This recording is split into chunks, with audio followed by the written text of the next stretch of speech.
Hi everyone, welcome back to the channel. My name is Leanna and today is another video in the series of where I take reseller advice and break it down.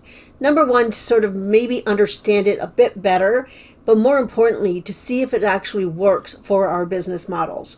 Everybody's business model is different, so every piece of advice can be taken different ways. So today we're talking about two more.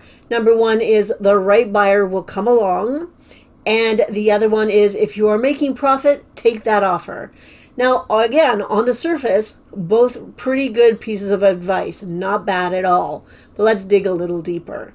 So the first one is, the right buyer will come along. Not horrible advice. For me, I don't have the space in my inventory sort of system, in my house, in my place of business, where I can just store unlimited amounts of items. So for me, this piece of advice isn't really great because I can't wait 3 years for the right buyer to come along and get that little knick-knack. I have to purge. I have to make sure my inventory is going out and going out so I can rotate because I am limited for space. That's just the way my business is. If you have more space, then you have a little more leeway in maybe when you can or have to get rid of an item to make room for new stock. I like to make room for new stock. You know, I try to do a purge every 6 months, give or take. I sort of purge not on a daily, but I purge sort of consistently because I go by season mainly. Let me explain that. So I do purge definitely twice a year. I go through my inventory. That means I go through tote by tote, filing cabinet drawer by drawer, for a couple of reasons. Number one, I double check that all those items are in the place that they're supposed to be so I don't lose things, and I'll make sure that those items that are in there are actually listed. I have come across a few things where it was in the wrong designation or it just wasn't listed, which is really weird to me, but I have come across that. So that's one of the reasons I do my purge. But I also do it because, like I said, I'm limited for space. So if I have items that have been sitting usually about a year, I will donate them, or I will try and take them to consignment, which is something new that I'm trying.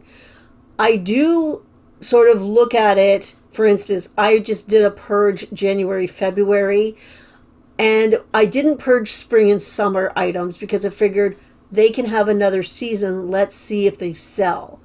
I did purge sort of fall and winter ones that have already been sitting for a year, especially the big bulky things, because you know what? I just don't have the room. I'm going to keep saying that. I don't have the room. So when I purge again in August, usually it's July or August when, you know what, my sales are a little bit slower, so I have the time to go through everything.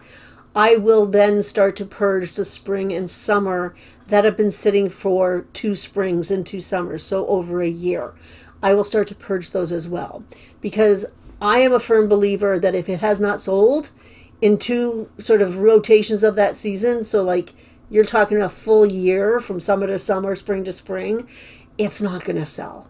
And it's not worth my time and effort to store it, to share it, to relist it, to worry about it, to care about it. It's time to let it go. And yes, if you can take it to consignment and earn a little bit of your cash back, that's fantastic. But I like to make room for fresh items. That is me. That is my business model. It does kind of give me just the heebie-jeebies a bit when I hear people talk about, oh, I had this in my closet for 3 years. It finally sold, and they're very excited. I'm like, oh, but that's 3 years of effort. You probably didn't make a lot of profit on that. But that's their business model, and that's, you know what, that's up to you, up to them. Don't let anybody tell you differently. My system is working for me, and that's what I do. And I've been doing it now for a couple of years since we moved, because I had more space where we used to be. We had the whole basement. It was a full basement. We had tons of room, everything, and we downsized, so now we have less room. And yes, even though we do have storage unit, and right now I have fall and winter items there because they are bulkier for the most part. For some reason, I've been selling them, and I've had to go to the storage unit. It's like, oh, I got to go to the storage unit again. And it's not far or anything, but it's like kind of a pain in the butt. I don't really like having things off of like away from the house, from where the main business is. But right now, that's the system that's working for me. It's affordable and it seems to be working. Now, come fall, September, October, I might bring some of those items back into the house just to have them closer, but we're going to make that decision when we get to there. Okay, so yes, the right buyer will come along, and sometimes this is okay if you have a small sort of niche item that you know someone's going to want to buy, and it's going to give you really good profit. Like I'm talking a lot of money, not $10, not $5. You want something, you want to wait for the right buyer when you're going to make a lot more money. The risk is better. Is that right? I think I'm saying that correctly. If I have to have something listed for 2 years, I want to be making a lot of profit on that item to make it worth my while. So certain items, yes, I will wait and maybe give them extra chances. But other items, run-of-the-mill bread and butter, if they haven't sold in a full year, 2 full seasons of that sort of item, bathing suit, whatever, then I will purge it and I will send it away to consignment, or I will just redonate it depending on the item. Okay, so along the same veins, the next piece of advice is if you are making profit, accept the offer.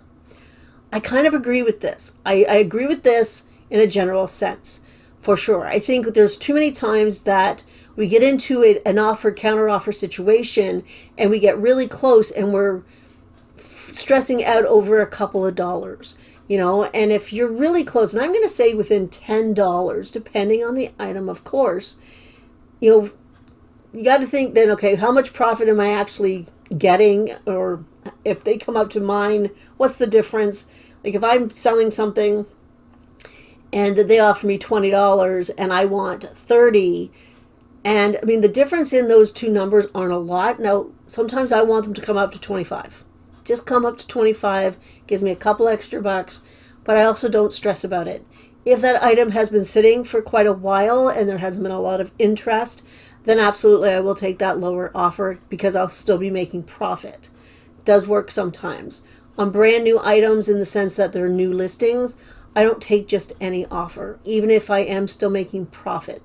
I give them a chance to sort of be in the system, be in my closet, be on the store, and see if somebody else will pay a little bit more for it, because I have the time to do that. Taking any offer just because you make profit, maybe it works for you. Maybe you're a volume seller and that's okay, that works. The business model of being a volume seller, where you're selling a whole bunch of things at a bit of a lower profit, still makes you profit, still makes you viable as a business, for sure. I don't necessarily want to sell that way. I sort of like to have the combination, a couple of longer term or higher profit items and a couple of sort of volume items. I think that gives me a good sort of balance in my business. You have to make the decision when you're thinking of an offer is what profit are you willing to accept?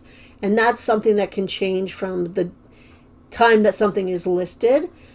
How old is the listing? What season is this offer coming in? Like I said earlier, I'm getting some offers on some of my winter items right now in April, and I am taking those offers because that way I don't have to store it, I don't have to share it, don't have to relist it. And if it's already been sitting for a while, it can go, and it's profit, and it's more cash flow into my business. But only you can make that decision, what profit margin you want. I mean, we all want to make the most amount of profit we possibly can. I get that idea. But once in a while, you have to really sit down and think about the actual business of this. And that is it worth my while waiting 6 extra months for $5 extra? Chances are it's not worth it. You might as well accept that offer. But when you list something, I know that when I list, I always think, okay, I always list a little bit higher, and that's because Poshmark is very much an offer, counter-offer situation.